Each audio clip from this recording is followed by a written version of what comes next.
নমস্কার বন্ধুরা, welcome to my channel, যেখানে ভূতের ভয় নিয়ে চলে এসেছি তোমাদের জন্য আর একটা নতুন রিয়েল হরর স্টোরি। তোমাদের এই স্টোরিগুলো পছন্দ হয়ে থাকলে অবশ্যই করে চ্যানেলটা সাবস্ক্রাইব করো, পাশে থাকা বেল আইকনটি বাজিয়ে দিও আমার ভিডিও নোটিফিকেশন সবার আগে পাওয়ার জন্য। আর অবশ্যই করে লাইক করো, কমেন্ট করে জানিও তোমাদের স্টোরিগুলো কেমন লাগছে, আর নিজের বন্ধুদের মাঝখানেও অনেক অনেক করে শেয়ার করো। তোমাদের সাথেও কোনো রিয়েল হরর এক্সপিরিয়েন্স যদি হয়ে থাকে তো সেটা আমাদের সাথে শেয়ার করতে পারো। ইনস্টাগ্রামের লিঙ্ক যে ডিসক্রিপশনে দেওয়া আছে, সেখানে এসে আমার সাথে শেয়ার করতে পারো। আর অবশ্যই করে ইনস্টাগ্রামের পেজটাও ফলো করে নিও প্লিজ প্লিজ। তাহলে চলো আজকের গল্প শুরু করা যাক। স্কুলের বাচ্চারা দার্জিলিং ঘোরার জন্য নিজে স্যার ম্যাডামের সঙ্গে স্কুল বাসে তাদের বেরোনোর সময় ছিল দুপুর 12টার সময়, কিন্তু দেরি হওয়াতে তাদের বেরোতে বেরোতে প্রায় দুপুর 3টে বেজে যায়। তাদের বাস রাতেও চলে যাচ্ছিল। বাচ্চারা বাসে খুবই মজাও করছিল। ঠিক তখনই বাস হঠাৎ করে থেমে যায়। বাসে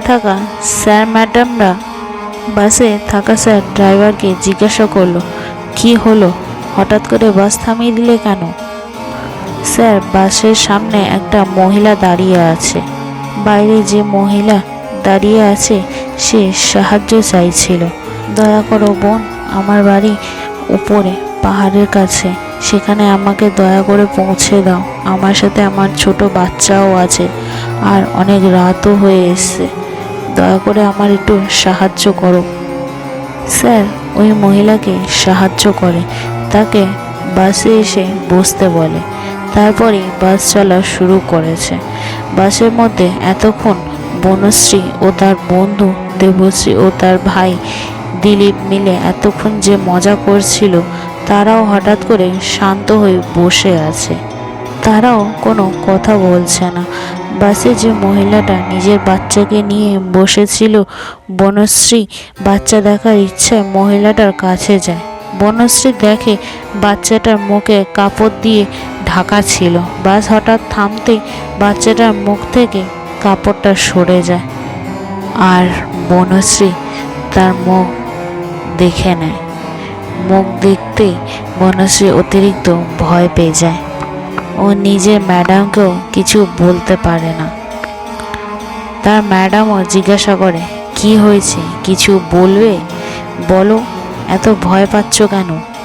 বনশ্রী যা হোক করে তুতলে তুতলে বলে, ওইটা কোনো বাচ্চা নয়, বাচ্চার হাড় আছে, আমি নিজের চোখে দেখেছি। এই শুনে সমস্ত স্যার ম্যাডামরা অবাক হয়ে যায়। এই কথা সেই মহিলাটাও শুনে নেয়। এই তুমি কি বলছো মনা, এটা বাচ্চাই আছে, এই দেখো। এই বলে বাচ্চাটার মুখ থেকে কাপড় খুলে দিয়ে সবাইকে দেখাতে থাকে।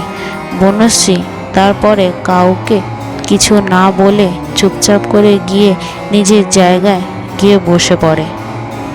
যাওয়ার সময়ও বাচ্চাটার মুখে ভালো করে দেখতে দেখতে যাচ্ছিল। সাধারণ বাচ্চার মতনই দেখতে ছিল। বাস কিছু দূর যাওয়ার পর মহিলাটা বলল, বোন, আমায় এখানেই নামিয়ে দাও, এখান থেকে আমি চলে যেতে পারবো। বাস থামানো হয়। মহিলাটা নিজের বাচ্চাকে নিয়ে নেমে পড়ে আর জঙ্গলের ভেতরের দিকে যেতে থাকে। মহিলাটা নিজের বাচ্চার খেলনাও বাসে ছেড়ে দিয়ে চলে যায়। দিলীপ সেই খেলনাটা দেখতে পেয়ে নিজের কাছে রেখে নেয়। বনশ্রী বাসের জানলা দিয়ে যখন মহিলাটাকে দেখছিল, মহিলাটা হঠাৎ করে নিজে পুরো মাথা পিছনের দিকে ঘুরিয়ে দেয় আর বনশ্রীর দিকে দেখতে থাকে আর অদ্ভুত রকমে হাসি দেয়। সেই দেখে বনশ্রী নিজের স্যারকে বাইরে মহিলাটাকে দিকে তাকাতে বলে। তারা কোনো কিছু দেখতে আর পায় না। মহিলার জঙ্গলের দিকে চলে যায়। তারপরে কিছু দূর যাওয়ার পর এক জোরদার আওয়াজ হয়।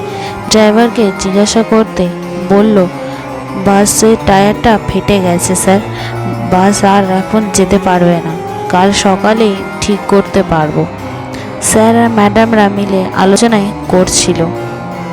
সামনেই একটা হোটেল আছে, রাতটুকু ওখানেই থাকা যাবে। তারপরে সবাই হোটেলে পৌঁছায়। বনশ্রী দেবশ্রী ও তার ভাই দিলীপকে একটা ঘরেই দিয়ে দেয়। দিলীপ অনেকটাই ছোট বলে তার দিদির সাথেই থেকে যায়। রাতে যখন সবাই ঘুমাতে যায়, বনশ্রী দেখে তার ভাইয়ের হাতে সেই বাচ্চাটার খেলনাই ছিল। দেবশ্রী ও বনশ্রী ঘুমাতে চলে যায়। দেবশ্রী নিজের ভাইকে বলে, শুয়ে পড়, এটা দিয়ে কালকে খেলবি, এসে শুয়ে পড়। কথা শুনলো না, না শোনার ভান করে আবার সেই খেলনাটা দিয়ে খেলতে লাগলো। দেবশ্রী রাগের মাথায় দিলীপের হাত থেকে খেলনাটা কেড়ে নিয়ে জানলা দিয়ে বাইরে ফেলে দেয়। তাতে দিলীপ জোর গলায় বারবার করে বলে যাচ্ছিল, আমার খেলনাটা দে, আমার খেলনাটা দে।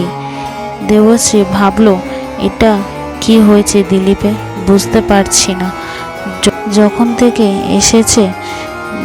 থেকে এসেছে ওই খেলনাটা নিয়েই খেলে যাচ্ছে। তখনই রুমের লাইট চলে যায়। দেবশ্রী টর্চ জ্বালিয়ে দেখে বনশ্রী তো শুয়ে আছে, আর দিলীপ রুমেতে নেই।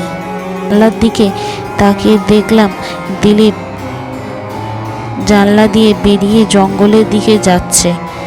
বনশ্রী ও দেবশ্রী কাউকে কিছু না বলে দিলীপকে খোঁজার জন্য বাইরে বেরিয়ে পড়ে।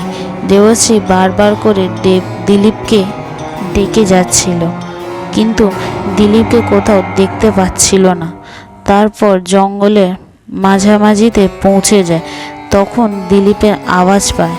তারা দুজনেই সেদিকে এগাতে থাকে। জঙ্গলের মধ্যে একটা গর্ত করা রয়েছে। গর্তের বাইরেই সেই খেলনাটা পড়ে রয়েছে, যেটা দিয়ে দিলীপ খেলছিল।